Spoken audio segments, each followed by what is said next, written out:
ఏమైంది? మరణాన్ని బాగా దగ్గర చూడడం వల్ల కాళ్ళు వణుకుతున్నాయా? ఇంతవరకు ఈ ఏసీపీ తన మరణాన్ని తన పక్కనే పెట్టుకున్నాడు. మీకు అర్థమైందా? మరణాన్ని చూసి భయపడేవాడిని కాదు. ఎందుకంత పెద్ద పెద్ద మాటలు? ఇప్పుడు మాట్లాడే టైం లేదు. యాక్షన్ కైనా టైం. దూకు ఏసీపీ, ఇక్కడి నుంచి దూకు. ఒక్క నిమిషం. నిన్ను నేను ఎలా నమ్మడం? నేను దూకిన తర్వాత వీళ్ళ ముగ్గురిని నువ్వు వదిలేస్తావని. నీకు అది తప్ప వేరే దారి లేదు. దూకు ఏసీపీ, దూకు.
అయ్యా బాబోయ్,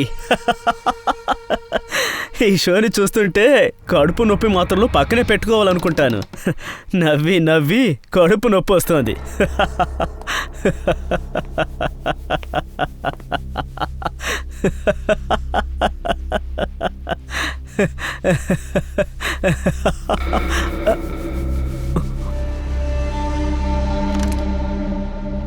ఎవరెత్తను?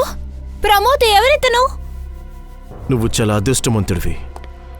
చనిపోయే ముందు ఇంత సంతోషం, ఇంత నవ్వు అందరికీ అసలు దొరకదు. ఎవరు నువ్వు? లోపలికి ఎలా వచ్చావు? చావు లోపల రావడానికి ఎవరూ పిలవాల్సిన అవసరం లేదు. ఏం చేస్తున్నావు నువ్వు? నేను నీకేం చేశానని? ఉండు, నీ గురించి పోలీసులు. Happy birthday Tarika. Thank you Shreya. Thank you. Many happy returns of the day. Thank you Siddharth. Really beautiful. ఇది శ్రేయ చాయిసే. అది కరెక్టే. శ్రేయ చాయిస్ ఎప్పుడు తప్పవదు. Hi Siddharth. Hello. Hi Shreya. Hi Puri. ఇంత లేటుగా వస్తారా? అది వచ్చే దారిలో చాలా ట్రాఫిక్ గా ఉంది.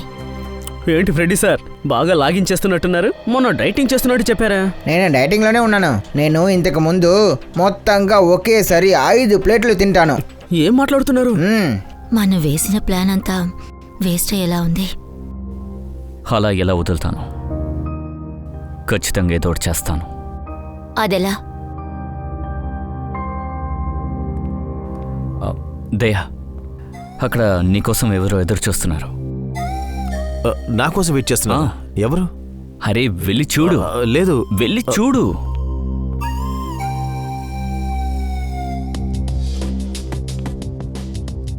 హే సిద్ధార్థ్, మీరు నా ఇన్వెస్టిగేషన్ చూడాలని చెప్పారు కదా, రండి చూపిస్తా.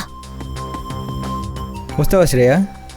బాబా, ఇప్పుడైనా శ్రేయాని కాస్త వదలండి. అలా ఏం లేదు. సరే రండి. ఇట్స్ ఓకే సిద్ధార్థ్, మీరు వెళ్ళండి. సరే ఓకే.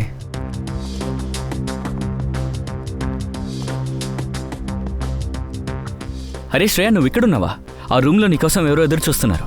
ఎవరది? అరే నన్ను అడగకు, వెళ్ళి చూడు. అరే సార్, ఎవరే ఉంటారు?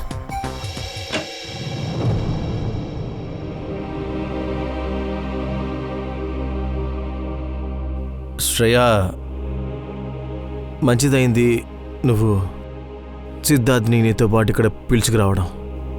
I'm very sorry. ఆ రోజు నేను మీతో చాలా దారుణంగా ప్రవర్తించాను.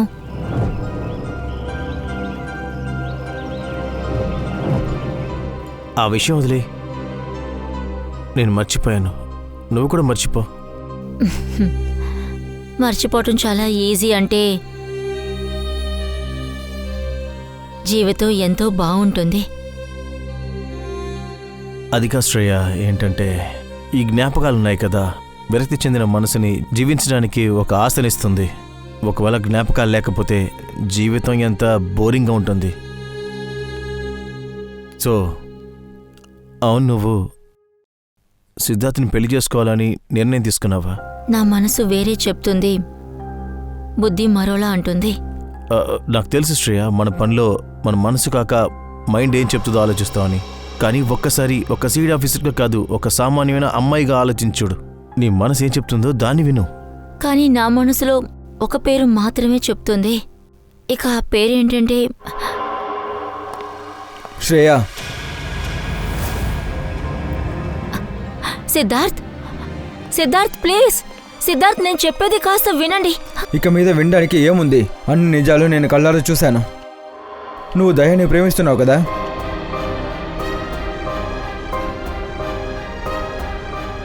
సిద్ధార్థ్, దీని గురించి నేను మీతో మాట్లాడాలి అని అనుకున్నాను. ఎందుకు మాట్లాడలేదు? సిద్ధార్థ్, పనిలో బిజీ అయ్యుండి నేను అసలు మాట్లాడలేకపోయాను. మాట్లాడలేకపోయావా? I just cannot believe. I hear that. Siddharth please, నేను చెప్పేది వినండి. అదంత ఈజీ కాదు. నా పరిస్థితి మీరు ఆలోచించండి. ఆ తర్వాత తెలుస్తుంది నేను ఎంతలా బాధపడుతున్నానని.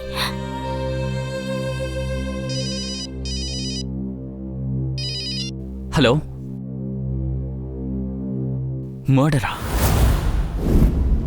సార్, ఇద్దరు భార్యాభర్తలు, ప్రమోద్ ఇంకా శాంతి.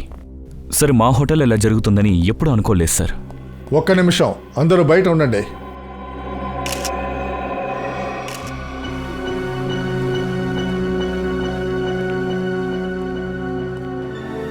సచిన్, ఈ ప్రమోద్ ఎలా ఉన్నాడు? సార్, డాక్టర్ ఆపరేషన్ మొదలు పెట్టారు. ఇంకాసేపట్లో తెలిసిపోతుంది. సచిన్, నాకేమనిపిస్తుందంటే ఈ హంతకుడు శాంతినే చంపడానికి వచ్చాడు, ప్రమోదుని కాదు. చూశారుగా, వాడు ప్రమోదుని ఒకే ఒక్కసారే కత్తితో పొడిచాడు.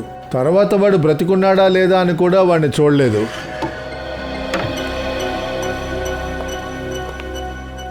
డాక్టర్ గారు, ప్రమోద్ ఎలా ఉన్నాడు? మేము ప్రమోదుని కాపాడాం, కానీ కానీ కానీ ఏంటి? తను కోమాలోకి వెళ్ళిపోయాడు. కోమాలోనా? కానీ డాక్టర్ సార్, ప్రమోద్కి స్పృహ వస్తుంది కదా? మేం మా తరపున అన్ని ప్రయత్నాలు చేశాం, కానీ పూర్తిగా ఏమీ చెప్పలేం. Thank you. Okay sir. ఏదేమైతేనే ప్రమోద్కి స్పృహ ఖచ్చితంగా రావాలి. హంతకుడిని ప్రమోద్ మాత్రమే చూశాడు. డాక్టర్ సార్, శాంతి డెడ్ బాడీలో ఏదైనా తెలిసిందా? దయా హత్యకి కారణం ఏంటని మీకు స్పాట్లోనే తెలుసుండాలి. పొట్ట మీద కత్తిపోట్లు చాలా ఉన్నాయి. ఆ కత్తిపోట్ల వల్లే అతను మరణించాడు. అది మాకు తెలిసిన విషయమే. అది కాక ఇంకేదైనా?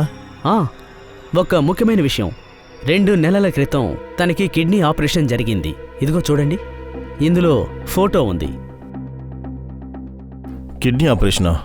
వంశ్, సిటీలో ఏ హాస్పిటల్లో శాంతికి కిడ్నీ ఆపరేషన్ జరిగింది కనిపెట్టండి. Yes sir.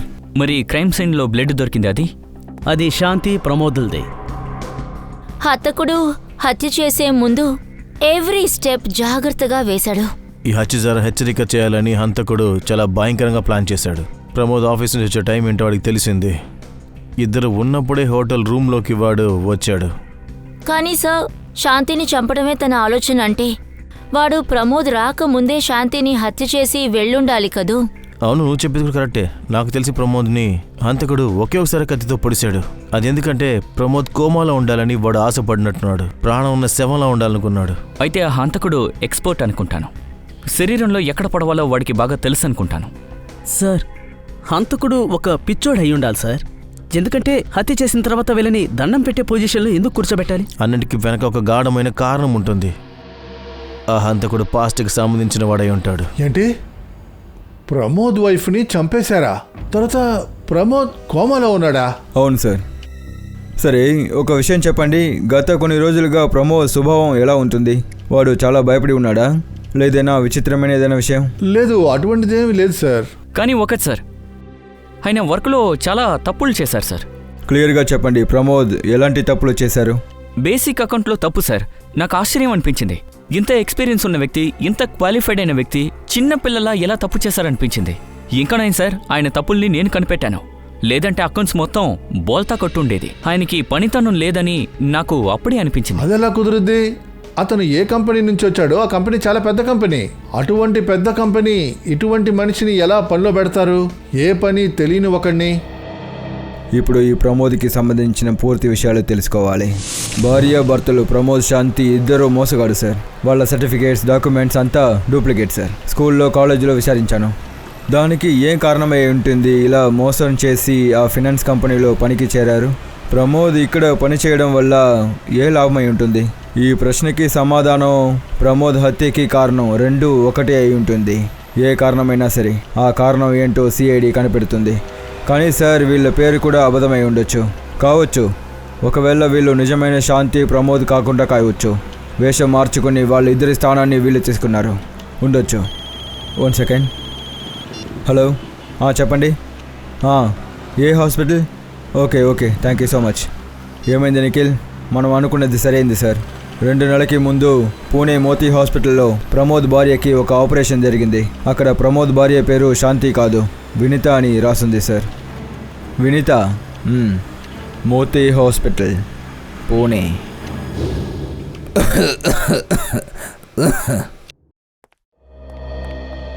ఎక్స్క్యూజ్ మీ, ఒకేసారి అందరినీ చూడలేం, ఒక్కొక్కరు రండి. మేము సిఐడీస్. సిఐడి? కానీ ఇక్కడ ఎవరు నేరస్తులు? వాళ్ళనే వెతుకుతున్నాం. యాక్చువల్లీ మీ హాస్పిటల్లో 2 నెలలకి ముందు ఒక ఆపరేషన్ జరిగింది. ఆ వివరాలే ఇప్పుడు మాకు కావాలి. ఎవరే ఆపరేషన్? వీళ్ళిద్దరూ మీ హాస్పిటల్కి వచ్చారా? తిను మిస్సెస్ వినితా కుమార్ కదా? మిస్సెస్ వినితా కుమార్.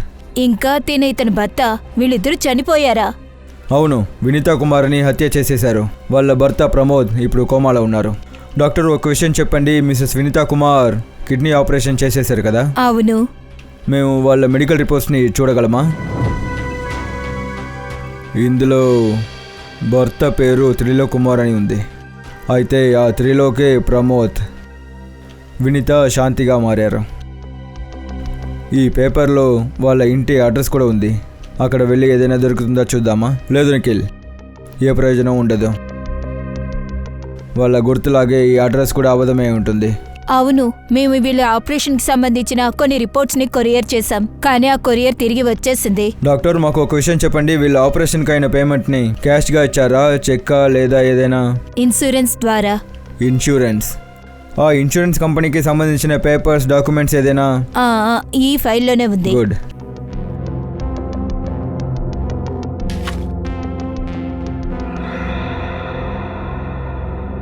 అంకిత్, అకౌంట్కు సంబంధించిన వివరాలన్నీ చాలా కరెక్ట్గా క్లోజ్ చేయాలి. రేపు 5 గంటలకి ఆడిటర్ గారు వస్తారు. అయిపోతుంది సార్. నేను కలలో కూడా అనుకోలేదు మన కంపెనీ ఎండింగ్ ఇంత ఘోరంగా ఉంటుంది అని. మీరు ఏ ఎండింగ్ గురించి మాట్లాడుతున్నారు? కాస్త వివరంగా చెప్తారా? మీరు మీ డబ్బు తీసుకోవడానికి వచ్చుంటే దయచేసి అది మర్చిపోండి. ఎందుకంటే కోర్టు తీర్పు వచ్చేంత వరకు మేము ఎవ్వరి డబ్బులు తిరిగి ఇచ్చే పరిస్థితిలో లేము. డబ్బు కోసం రాలేదు, న్యాయం కోసం వచ్చాం. మేము సిఐడీస్. ఓ, మాకు సంబంధించిన కంప్లైంట్ సిఐడి వరకు వెళ్ళిందా? కంప్లైంటా? అయితే మీ ఈ కంపెనీ ఏం చేసింది? మా కంపెనీ ఏం చేయలేదు. ఆ త్రిలోకే ఆకాశంలోకి దూసుకుపోతున్న మా కంపెనీ పేరుని రాత్రికి రాత్రే మట్టిపాలు చేశాడు. మా కంపెనీని దివాలా తీసేలా చేశాడు. త్రిలోకా? 1 సెకండ్. మీరిప్పుడు మాట్లాడేది ఈ త్రిలోక్ గురించా? అవునవును, వీడే ఆ త్రిలోక్. కానీ వీడికేమైంది? ఎవరో ఇతన్ని చంపేయడానికి ప్రయత్నించారు. ఇప్పుడు కోమాలో ఉన్నాడు. అది అలాగే సార్ జరిగిద్ది. ఇంతమందిని వాడు మోసం చేశాడు కదా. మీరు దేని గురించి మాట్లాడుతున్నారు? మా కంపెనీలోని క్లయింట్స్ అందరికీ దొంగాసె చూపించాడు. అందరి డబ్బుని రెట్టింపు చేస్తానని మోసం చేశాడు. అందరి డబ్బులు తీసుకుని ఇక్కడి నుంచి ఎస్కేప్ అయిపోయాడు. ఇప్పుడు చూస్తే క్లయింట్స్ వాళ్ళ కంపెనీ నుంచి డబ్బులని తిరిగి అడుగుతున్నారు. బ్యాంక్ ఏమో కరప్ట్ అయిపోయింది. ఇన్ని సంవత్సరాలు కాపాడుకొచ్చిన మా కంపెనీ పరువు పూర్తిగా నాశనం అయిపోయింది. పోయిన డబ్బుని, పరువు ప్రతిష్టల్ని మళ్ళీ సంపాదించుకోవచ్చు, కానీ పోయిన ప్రాణం తిరిగి రాదు కదా. ఏంటి? త్రిలోక్ ఎవరినైనా హత్య చేశారా? మా కంపెనీ సీఈఓ అనుజ్ సార్ దీన్ని తట్టుకోలేకపోయారు. అతనికి హార్ట్అటాక్ వచ్చి మరణించారు. ఒకవేళ ఇదంతా అనుజ్కి సంబంధించిన వారు చేస్తున్నారా? అనుజ్ సార్ మరణానికి పగ తీర్చుకోవడం కోసం కావచ్చు నిఖిల్. అనుజ్ సార్ కుటుంబంలో ఎవరెవరు ఉన్నారు? తన భార్య సుధా చాలా బాధలో కుమిలిపోతున్నారు. ఇంకా వాళ్ళ అబ్బాయి విక్కీ కూడా. విక్కీ? ఆ విక్కీ ఫోన్ నంబర్ ఇస్తారా? విక్కీ ఫోన్ సిగ్నల్ ఇక్కడే పక్కన చూపిస్తుంది సార్ మూవింగ్లో. అలాగా, ఇప్పుడు కూడా మావి రోడ్లో తిరిగాడు సార్. బావి రోడ్.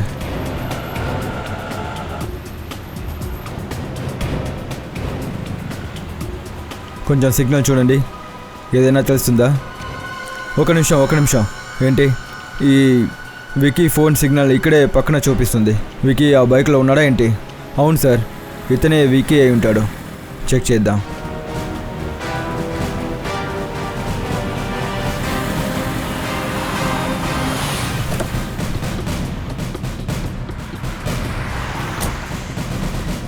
ఇలా చూడు బ్రో, నువ్వే వికీనా?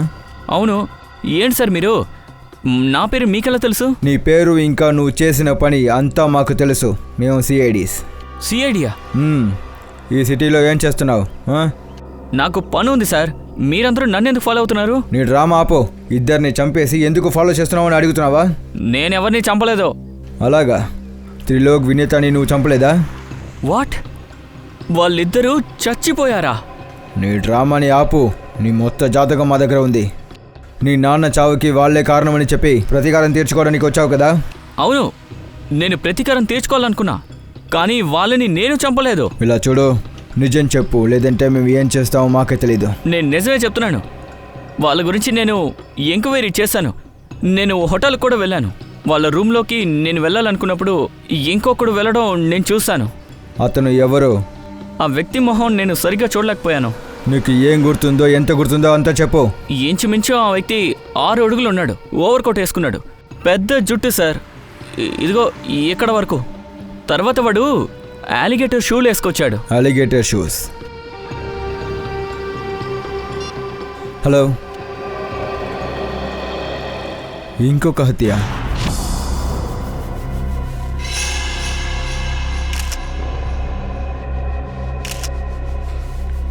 డెడ్ బాడీ లాగా కూర్చోవడం వింతగా లేదు? ఆశ్చర్యంగా ఉంది. పోయిన కేసులో హంతకుడు వాళ్ళిద్దరినీ పొడిచి దండం పెట్టుకునే విధానంగా కూర్చోపెట్టాడు. ఇప్పుడు ఇతన్ని కాల్చి ఇలా కూర్చోపెట్టాడు. అయితే ఇద్దరిని హత్య చేసిన ఒక వ్యక్తి అన్నమాట. నెత్తి మధ్యలో తుపాకీతో షూట్ చేశాడు. ఒకవేళ ఇతను సీరియల్ కిల్లర్ అయి ఉంటే ఇతని కూడా కత్తితో పొడిచి చంపుండాలి కదా, ఎందుకంటే వినీతాన్ని కూడా కత్తితో చంపేశారు, ఇతన్నేమో షూట్ చేశారు. కానీ డెడ్ బాడీని ఒకేలా కూర్చోబెట్టడం అనేది వేరే వేరే హంతకులు చేస్తారా? ఇద్దరిని చంపిన హంతకుడు ఒకరే అనిపిస్తుంది. ఇప్పుడు తను కూర్చుని ఉండడం చూస్తే భోంచేయడానికి కూర్చున్నట్టుంది.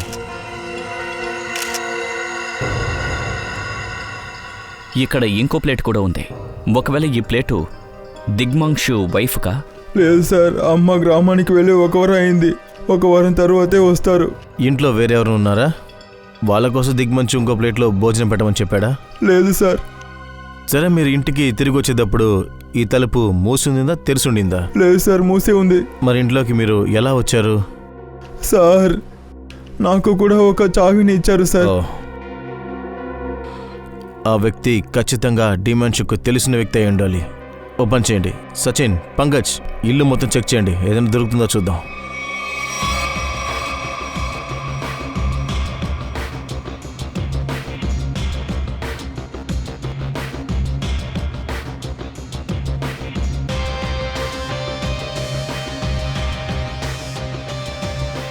సార్. సచిన్, చెప్పు సచిన్. ఇలా చూడండి సార్, ఇక్కడున్న అద్దం తీసేశారు. గొల్లం తీసే ఉంది. బయటకు వెళ్ళే మార్గం అనుకుంటాను సార్. అయితే ఈ కిటికీ ద్వారానే ఎవరు లోపలికి వచ్చి ఉండాలి. అయితే ఈ ఇంట్లో సేఫ్టీ అలారం ఉంది సార్. బహుశా ఎవరైనా లోపలికి వచ్చుంటే అప్పుడు సేఫ్టీ అలారం మోగుండేది. సెక్యూరిటీ లోపలికి వచ్చి ఉండేవారు. అయితే దీనికైనా సమాధానం సెక్యూరిటీ గార్డ్ దగ్గర ఉంటుంది.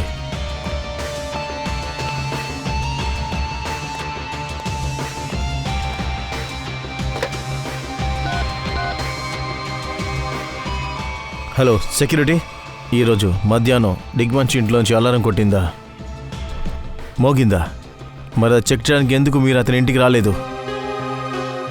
ఓ పోయిన వారం కూడానా? Thank you sir. ఆ సెక్యూరిటీ ఏం చెప్పారు? సెక్యూరిటీ ఏమన్నాడంటే అలారం కొట్టిందంట. వాళ్ళు ఇంటికి ఫోన్ కూడా చేశారు. దిగ్మంచి చెప్పారంట తెలియకుండా ఏదో అలారం మోగిందని, అందుకని వాళ్ళు పైకి రాలేదు. సార్ ఒకవేళ దిగ్మాషిని ఆ హంతకుడు గన్నుతో బెదిరించినందువల్ల కూడా అలా చెప్పండొచ్చు కదా. ఇప్పుడైతే చెప్పలేం. ఒకవేళ మాట్లాడుతున్నప్పుడు గొంతులో కాస్త తేడా తెలిసినా కూడా సెక్యూరిటీ వాళ్ళు వెంటనే వచ్చేవాళ్ళు. యాక్చువల్గా పోయిన వారం కూడా దిగ్మంచు ఇంట్లో అలారం మోగింది. సెక్యూరిటీ గార్డ్స్ ఫోన్ చేసినప్పుడు కూడా ఇదే సమాధానం చెప్పాడంట, తెలియకుండా మోగిందని. సార్ ఆ హంతకుడు ప్రతిభావంతుడు అనుకుంటా, మనతో బాగా ఆడుకుంటున్నాడు. చూద్దాం, ఈ ఇంట్లో ఇంకేమైనా దొరుకుతుందో చూడండి. హంతకుడు ఖచ్చితంగా ఏదో ఒక ప్రూఫ్ వదిలేసి వెళ్ళుంటాడు, వెతకండి.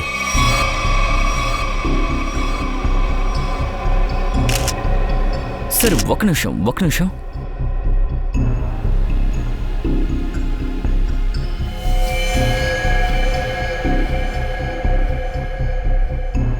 ఇది రక్తం సార్. బ్లడ్ ఇక్కడేలాగా? బహుశా హంతకుడిదై ఉంటుందా? అది డాక్టర్ సాలిన్కియే చెప్పాలి. ఇతని రక్తంలో ఒక విచిత్రమైన మత్తు నమూనా దొరికింది. అది మనుషుల్ని మత్తులో ఉంచడానికి ఉపయోగించే మందు. ఇతనికి ఆ మందుని ఇంజెక్షన్ ద్వారా ఎక్కించారు. ఇదిగో చూడండి. సార్ చాలా వినోదంగా ఉండే. హంతకుడు హత్య చేయాలనుకుంటే వాణ్ణి స్ట్రైట్గా షూట్ చేస్తే సరిపోతుంది కదా, కానీ వాడు ఈ పాయిజన్ మందెందుకు ఇచ్చినట్టు? సార్ ఇంకో విషయం కూడా తెలిసింది. మనకి దిగ్మంషు ఎలాంటి పరిస్థితుల్లో దొరికారో అది యంక్షన్ కల్చర్ వాళ్ళకి భోంచేసే ముందు దేవుడికి దండం పెట్టే పొజిషన్. అయితే శాంతిని ఇతన్ని హత్య చేసింది ఒకే వ్యక్తి అంటాడో? ఈ హంతకులకి ఈ హత్యలు తప్పు కాదు, ఒక పండగ. వాడే టేబుల్లో ప్లేట్లు పెట్టి భోజనాన్ని వడ్డించి ఒకటి వాడికి ఇంకొకటి దిగ్మాంషుకి. ఇంకా సార్ దిగ్మాషిని కూర్చోబెట్టి దండం పెట్టే పొజిషన్లో ఉంచి చంపేశారు. సార్ నేను ముందే చెప్పాను కదా, ఈ హంతకుడు ఒక పిచ్చోడు సార్. దారుణం. ఈ హంతకుడు తనని తాను బలవంతుడు అనుకుంటున్నాడు. వాడి ముందు అందరూ తల వంచుకుని కూర్చుంటున్నప్పుడు వాడు గర్వపడుతున్నాడు. నో సచిన్, హంతకుడు గోల్ చనిపోయేవాడిని తలదించాలని కాదు, కానీ వాళ్ళు వాడి కోసం దండం పెట్టుకోవాలి. ఏమంటున్నారు? ఇదో దాని బ్లడ్ రిపోర్ట్. ఈ రక్తం బిగ్మాన్షుది కాదు, వాళ్ళ ఇంటి వాళ్ళది కూడా కాదు. ఈ రక్తం ఆ హంతకుడిది. హంతకుడుదా? కానీ అక్కడ గొడవ పడ్డదానికి ఏ ప్రూఫ్ అస్సలు లేదే. ఇంకా ఆ చోటు చూస్తే అస్సలు మాకు అనుమానం లేదు దిగ్మాంషు హంతకుడిని దాడి చేస్తుంటాడని. అది ఎందుకంటే దయ్యా, ఆ హంతకుడి రక్తాన్ని నోట్లో నుంచి ఊశాడు. మనకి రక్తంతో పాటు కొంత సలైవా కూడా దక్కినట్టుంది. తనకి ఆరోగ్యం బాగోలేదా? అవును, తన ఆరోగ్యం బాగోలేదు. రక్తంలో ఎథిమిలైస్ అనే మెడిసిన్ నమూనా మాకు దొరికింది. ఇంకా తనకి కీమోథెరపీ కూడా జరిగింది. అంటే తనకి cancer, brain cancer, last stage brain cancer. అందుకనే వాడు ప్రజల్ని తన కోసం ప్రే చేసేలా చేస్తున్నాడు. వాడు జబ్బు నయం అవ్వాలని. మన క్రిమినల్ డేటాబేస్ని ఒకసారి చెక్ చేసి చూడండి. వాడేమైనా పాత నిందితుడా అని చూడండి. లేదు సార్, మన డేటాబేస్లో క్రిమినల్ గురించి ఎలాంటి డీటెయిల్స్ లేవు. ఏది లేదా? No sir. సార్ దిగ్మాష్ పూర్తి జాతకం తీసుకొచ్చాను సార్. ప్రమోద్ లాగా ఇతను కూడా నకిలీనే సార్. వాట్? ఇందులో చూడండి సార్, అతని పేరు రాకేష్. ప్రమోద్ ఎలా నకిలీ పనులు చేసేవాడో అలాగే ఈ రాకేష్ కూడా అమ్మాయిల్ని మోసం చేశాడు, వాళ్ళని పెళ్లి చేసుకుంటానని. ఎంతో మంది అమ్మాయిలు ఆత్మహత్య చేసుకున్నారు దిగ్మాంషు ఇంకా ఈ రాకేష్ అన్న పేరు వల్ల.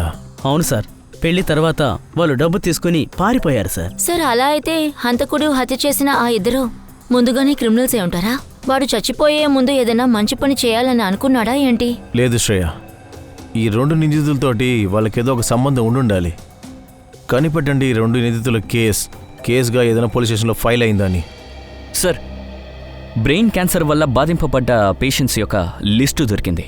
మొత్తం 50 మంది పేషెంట్స్ ఉన్నారు సార్. అందులో దాదాపు 10 మంది పేషెంట్స్ లాస్ట్ స్టేజ్లో ఉన్నారు. వాళ్ళ 4 అమ్మాయిలు, మిగిలింది 6. Yes sir. తర్వాత ఈ 6లో 4 70 కంటే ఎక్కువ వయసున్న వాళ్ళు. ఇప్పుడున్న 2 ఉదయ్ ఇంకా భాను. నువ్వు వీళ్ళిద్దరినీ చూసావా? Yes sir. ఈ ఉదయ్ 6 నెలలుగా హాస్పిటల్లో అయితే ఉన్నారు. భాను 1 నెలలుగా హైదరాబాద్లో. అదెలా సాధ్యమవుతుంది సచిన్? ఒకవేళ నిందితుడు సిటీలో ఉన్నాడంటే వాడికి ఎలా అన్నా వైద్యం జరిగిద్ది. ఎక్కడనో చోట మందులు ఖచ్చితంగా తీసుకోవాల్సిందే. వాంచ్ సార్, ఈ సిటీలో ఎంతమంది కెమిస్ట్ ఉన్నారో, అంటే బ్రెయిన్ క్యాన్సర్ కోసం మందులు అమ్మే చోటు, వెంటనే వాళ్ళ లిస్ట్ నాకు కావాలి. సార్ తెలిసింది. త్రిలోక్ ఇంకా రాకేష్ ఇద్దరికీ ఎదురుగా ఒకే స్టేషన్లోనే కేసు ఫైల్ అయింది, జగత్పూరిలో. ఓ, ఈ కేసు పూర్తి హిస్టరీ జగత్పూరి పోలీస్ స్టేషన్లో దొరుకుతుంది. Excuse me. ఎస్. మీ షాప్లో బ్రెయిన్ క్యాన్సర్కి కావాల్సిన మందులు సేల్ చేస్తున్నారా? అవును సార్, మా షాప్లో ఇంకా సునీందా షాప్లోనే ఈ మందు దొరుకుతుంది. చాలా తక్కువ మందే ఆ మందులు కొంటారు కదా? అవును, అది చాలా కాస్ట్లీ. సరే, ఆ మందులు కొనే వాళ్ళ లిస్టు మాకు దొరుకుతుందా?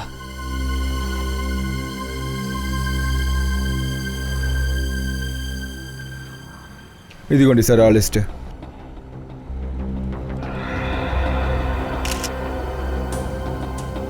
తపన్, ఉదయ్, నితిన్ వీళ్ళు ముగ్గురు పేషెంట్ లిస్టులో ఉన్నారా? కన్ఫామ్గా తెలుసా వీళ్ళు తప్ప ఈ మందులు ఇంకెవరూ కొనరా? లేదు సార్, ఒకవేళ ఎవరైనా చట్టానికి వ్యతిరేకంగా ఈ మందుని కొని ఉండొచ్చు. ఈ మందు చాలా కాస్ట్లీ, మామూలు వ్యక్తి వల్ల ఇది కొనలేదు. సరే, ఈ చట్టానికి వ్యతిరేకంగా పనులు చేసే వ్యక్తులు మీకు తెలుసా? ఒకరు ఉన్నారు, వాడి పేరు ఆంధ్రే. అందరూ అతన్ని యాండీ అని పిలుస్తారు. ఈ జ్వాలా రోడ్లో పబ్లిక్ పార్క్ ఉంది కదా, అతను ఎప్పుడూ అక్కడే ఉంటాడు.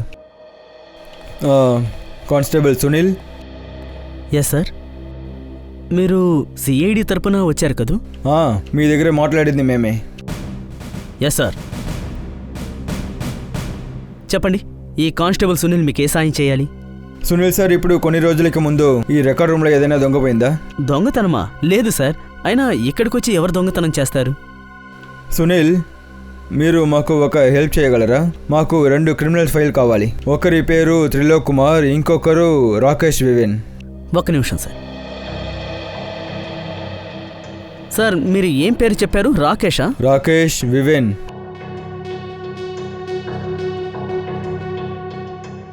ఆశ్చర్యంగా ఉంది, అలాంటి ఫైలే ఇక్కడ లేదు. అవును, ఇంకొకరి పేరు చెప్పారు, త్రిలోక్ కుమార్. ఆ ఫైల్ కూడా లేదు. ఇద్దరి ఫైల్స్ లేదా? అవును సార్, కానీ ఇక్కడ దొంగతనం అయితే ఏమీ జరగలేదు సార్. ఫైల్ ఎలా కనిపించడం లేదో తెలియడం లేదు సార్. సునీల్, ఇక్కడ కొన్ని రోజుల ముందు ఏదైనా యాక్సిడెంట్ జరిగిందా? పోయిన నెల ఆఫీస్ ఏరియాలో అగ్ని ప్రమాదం జరిగింది, కానీ ఫైర్ డిపార్ట్మెంట్ వచ్చినందువల్ల ఎటువంటి అగ్ని ప్రమాదం పెద్దగా జరగలేదు. ఫైర్ యాక్సిడెంట్ కూడా కావాలనే జరిగింది. ఎలా ఈ యాక్సిడెంట్ జరిగింది? మెయిన్ స్విచ్ బోర్డులో ఏదో షార్ట్ సర్క్యూట్ అయినట్టు చెప్పారు సార్. ఎవరో ఒక ఎలక్ట్రీషియన్ వచ్చాడు. ఖచ్చితంగా అక్కడే తప్పు జరిగింది. ఆ ఎలక్ట్రీషియన్ గురించి వివరాలు, అడ్రస్ ఏదైనా మీ దగ్గర ఉందా? అది ఇంకో కానిస్టేబుల్ దగ్గర ఉంది సార్. అతను రిటైర్డ్ అయ్యి సొంత ఊరికి వెళ్ళిపోయారు. ఏం పర్వాలేదు. సునీల్, ఒక పని చేయండి, ఇంకా ఏ క్రిమినల్స్ ఫైల్ ఇక్కడ నుంచి కనబడలేదో చెక్ చేసి చెప్పండి. Okay sir. ఈ హంతకుడు తరువాత ఎవరిని చంపబోతున్నారో తెలుసుకుందాం. ఇదిగోండి, డబ్బు తీసుకోండి. ఈ మందు ఒరిజినలే కదా సార్? ఇలా చూడండి అంకల్, ఈ అనుమానపు వ్యాధి ఉందే, క్యాన్సర్ కంటే చాలా దారుణమైనది. ఈ మందు నిజమైనదే అని నమ్మకం లేదంటే మీరే వెళ్ళి కొట్లో కొనొచ్చు కదా. అరే అరే, అదేమీ లేదయ్యా బాబు, నేనేదో ఊరికే అడిగాను. సరే సర్లే, నేను వస్తాను. తెలుసా, ఇలా మందులు కొనడం, అమ్మడం 2 చట్టానికి వ్యతిరేకమే. పారిపోయే ప్రయత్నం చేయకు. నేను విన్నది ఏంటంటే సిఐడి వాళ్ళు పెద్ద కేసుని హ్యాండిల్ చేస్తారని. నేను చిన్న దొంగ వాళ్ళు సార్. మిస్టర్ చిన్న దొంగ, నీ దగ్గర మందులు కొనడానికి నేను చెప్పిన ఆనవాళ్ళతో ఎవరైనా వచ్చారా? అంటే 6 అడుగులు ఉంటాడు, పెద్ద జుట్టు, పైగా వాడు ఎలిగేటర్ షూలు కూడా వేసుకుంటాడు. ఆ షూ షార్ప్గా ఉంటుంది కదా. వచ్చాడు. చిరాగ్. మీరు చిరాగ్ని వెతుకుతున్నారా? అవును. ఎక్కడుంటాడా చిరాగ్? చిరాగ్, వీడు ఇంట్లో లేనట్టుకున్నాడు. ఇంటిని బాగా చెక్ చేయండి, ఏదైనా దొరుకుతుందేమో చూడండి. పంకజ్, కంప్యూటర్ని చెక్ చేయి.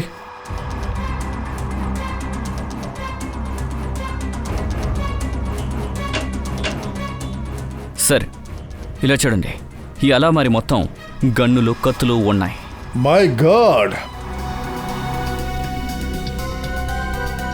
సార్. సార్, లోపల రూమ్లో ఈ రక్తం నిండిన అడ్రస్ దొరికింది. పోలీస్ రికార్డ్ రూమ్ నుండి కాల్ వచ్చింది. చూడు. హలో, చెప్పండి సార్. ఎవరు? సందీప్, స్వాధీన్, ఇంకా హేమంత్. ఓకే, సరే. వీళ్ళంతా ఎవరు? సార్, త్రిలోక్ ఇంకా దిమాన్షు లాగా పోలీస్ రికార్డ్ రూమ్ నుండి 3 ఫైల్స్ కూడా మిస్ అయింది. అయితే అభిజిత్, ఈ చిరాగ్ ఈ ముగ్గురులో ఎవడో ఒకరిని చంపబోతున్నాడు. సార్, దీన్ని కొంచెం చూడండి సార్. సార్, ఈ కంప్యూటర్ ఫైల్లో వీళ్ళ ముగ్గురికి సంబంధించిన వివరాలున్నాయి. సార్, వీళ్ళ ముగ్గురు అన్నదమ్ములు. ఇంకా మోసగాళ్ళు కూడా. వీళ్ళ ముగ్గురు 3 హత్యలు చేశారు సార్. ఇక్కడ 2 అడ్రస్లున్నాయి సార్. ఒకటి చిక్కువాడి, ఇంకోటి చాకోస్. చాకోబ్ అండ్ చిక్కువాడి. ఓ పని చేద్దాం అభిజిత్, మనిద్దరం చిక్కువాడికి వెళ్దాం. ఇక మీరిద్దరు చాకోబ్కి వెళ్ళండి. Yes sir. Yes sir. పదండి అభిజిత్.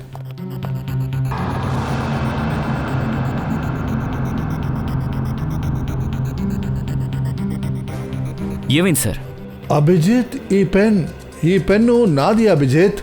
మీ పెన్ ఇక్కడికి ఎలా వచ్చింది సార్? ఈ పెన్నుని నేను జగ్గాకి ఇచ్చాను. జగ్గాకి. జగ్గా సారా?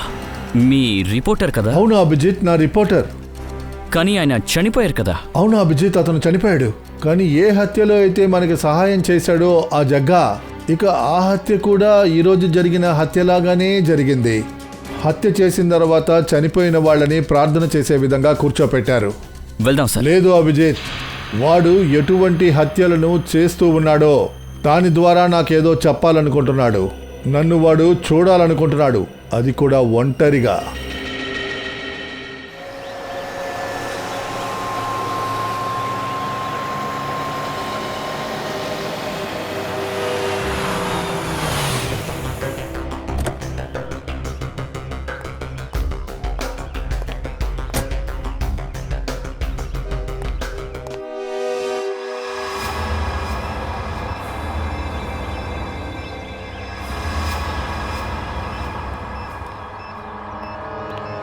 లేదు, మమ్మల్ని కాపాడేది సార్. వీడు మమ్మల్ని చంపాలని చూస్తున్నాడు. భయపడకండి, నేను ఏసీపీ ప్రద్యుమన్, మీకు ఏమీ కానివ్వను. ఆయన మాటలు అసలు సీరియస్గా తీసుకోవద్దు. ఇలాంటి మాటలు ఇతని నోటి నుంచి చాలా సులువుగా వస్తాయి.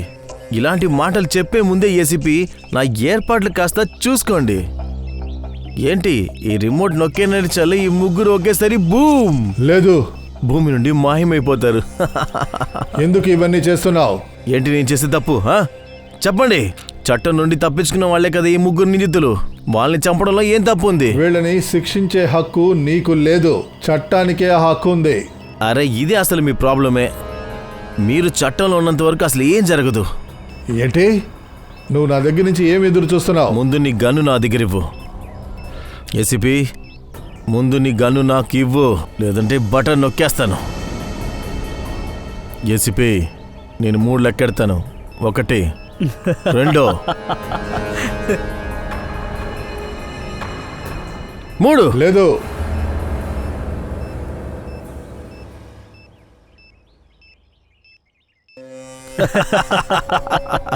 చాలా అద్భుతం సిఐడి, చాలా అద్భుతం. నీ మీద నాకెందుకు కోపం నీకు తెలియాలి కదా. అవును, రిపోర్టర్ జగా నీకు గుర్తున్నారా? నాకు గుర్తుంది. నేను అతని కొడుకుని. అది నాకు తెలిసిపోయింది. ఏసీపీ, మా నాన్నకి నువ్వు మాటిచ్చావు కదా, ఆయన వెంట్రుకను కూడా ఎవరిని ముట్టుకోనివ్వనని. అలాంటప్పుడు నువ్వెందుకు అతన్ని కాపాడలేదు చెప్పు. ఇలా చూడు చిరాగ్, మీ నాన్న చనిపోయాడన్న భారం ఇప్పటికీ నా మనసులో ఉంది. చాలు నీ డ్రామాలు, ఇక ఆపు. అప్పుడు నువ్వు ఎక్కడున్నావు? మా నాన్న చనిపోయాక నేను మా అమ్మ వీధిని పడి తిరిగామే. 1 పూట అన్నం కూడా లేకుండా తిరిగాం. నువ్వు నన్ను కలవడానికి వచ్చుంటే నేను నీకు సహాయం చేస్తుండేవాడిని కదా. నువ్వేం చేసుంటావు? అబద్ధపు మాటలు చెప్పుంటావు. నీకు తెలుసా ఏసీపీ, నాకు క్యాన్సర్, అది కూడా లాస్ట్ స్టేజ్. ఎందుకంటే నాకు ట్రీట్మెంట్ చేయడానికి మా అమ్మ దగ్గర డబ్బులు లేవు. నీ వేదనను అర్థం చేసుకోగలుగుతున్నాను చిరాగ్, నీ కష్టాన్ని అర్థం చేసుకోగలుగుతున్నాను. కానీ ఈ ముగ్గురు నీకేం పాపం చేశారు? నువ్వు ఈ ముగ్గురు ప్రాణాలు కాపాడని చూస్తున్నావు. హా, అయితే నిన్ను నువ్వు బలివ్వాలి. ఏమంటున్నావు? అంటే నువ్వు ఈ బిల్డింగ్ నుంచి కిందకి దూకేయాలి. అప్పుడే ఇంకొక రిపోర్టర్ జగా సిఐడికి బలి అవ్వకుండా ఉంటారు.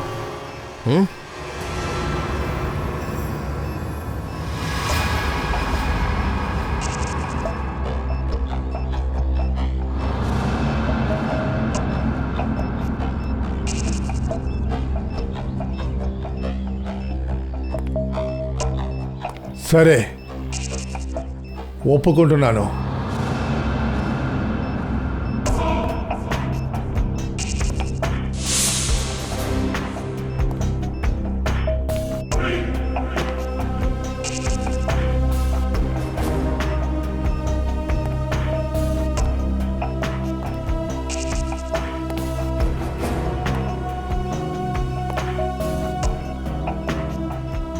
ఎక్కువ ఏసీపీ ఎక్కువ.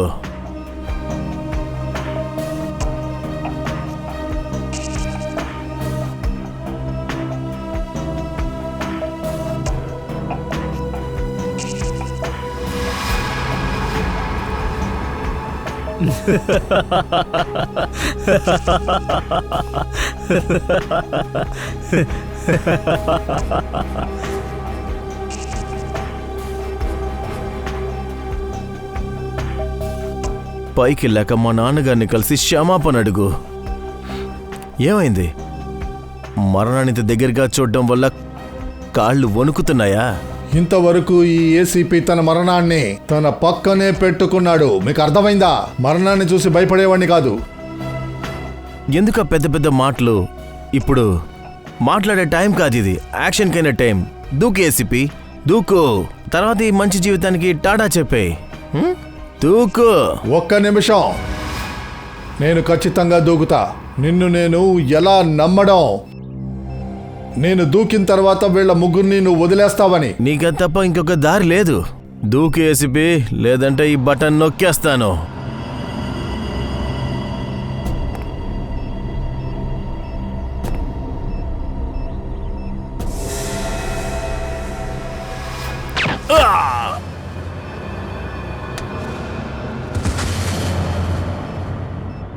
వాడిని పట్టుకోండి పట్టుకోండి. వాడిని.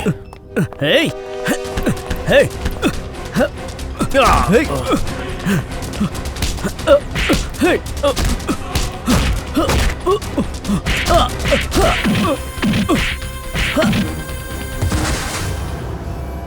చాలు మిస్టర్ చిరాక్, న్యాయాన్ని బాగానే కాపాడా. ఇప్పుడు సిఐడి పనిని మేము చూసుకుంటాం.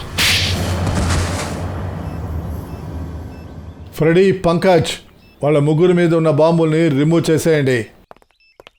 ఇక నువ్వు నా మిత్రుడు, నా రిపోర్టర్ జగ్గా కొడుకులాగానే లేవు. పాపం వాడి ప్రాణాన్ని త్యాగం చేశాడు మాకు, చట్టానికి సహాయం చేయడానికి. కానీ నిన్ను చూసి నేను సిగ్గుపడుతున్నా. ఇన్ని కేవలమైన పనులు చేస్తున్నావు.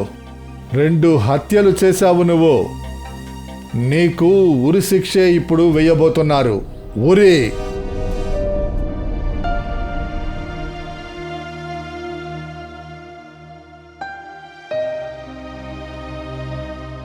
వయసైన వాళ్ళు చెప్తారు, ఏదైనా బాధ ఉంటే అది మనసులోనే అలా పెట్టుకుని కుమిలిపోకూడదని చెప్తారు. మనసు బాధపడుతుంది. ఏ బాధ నాకు కష్టంగా లేదు. In fact I think I'm the luckiest girl in the world right now. CID నా వర్క్ చూసి గర్వపడుతున్నారు. మీ ఇద్దరులాంటి మంచి ఫ్రెండ్స్ నాతో ఉంటున్నారు. నాకు పెళ్ళవపోతుంది. ఓ అమ్మాయికి ఇంతకన్నా ఇంకేం కావాలి? కానీ ప్రేమ, ఆ ప్రేమ నా దగ్గర ఉందిగా. తల్లిదండ్రుల ప్రేమ, స్నేహితుల ప్రేమ, ఇప్పుడు సిద్ధార్థ్ ప్రేమ. నోటి నుంచి వచ్చిన మాట మనసులోంచి రాలేదు శ్రేయ. అంటే మనసులో ఉన్న మాట బయటికి చెప్పే సమయం వచ్చింది శ్రేయ. ఆ శ్రేయ ఏమైపోయింది? డెసిషన్స్ అన్నీ తనే తీసుకుంటుంది. తనకి తెలుసు తన జీవితంలో తనకసలు ఏం కావాలని. అవును శ్రేయ, ఇప్పుడు సమయం వచ్చింది. నువ్వు ఎవరినొకరిని సెలెక్ట్ చేయాలి. నువ్వు సరైన డెసిషన్ తీసుకోలేదనుకో, అది చివరిగా నీ జీవితాన్ని బాధిస్తుంది. మిగతా ఇద్దరి జీవితాన్ని కూడా బాధిస్తుంది. నేను ఏం డిసైడ్ చేయాలి? నేను ఎవరిని ఎంచుకోవాలి? ఆ వ్యక్తి ఎవరిని నేను ఎక్కువగా ఇష్టపడుతున్నానో ఆయన నా దగ్గర ప్రేమ గురించి అస్సలు చెప్పలేదు. ఒకవేళ ఆయనకి నాపై ప్రేమ లేదనుకుంటా. లేదా మరో వ్యక్తి నన్ను ఎంతగా ప్రేమిస్తున్నారో, నన్ను గొప్పగా చూసుకుంటున్నారో. కానీ ఇక్కడ ముఖ్యమైన ప్రశ్న ఏమిటంటే, నువ్వు ఎవరిని ఇష్టపడుతున్నావు?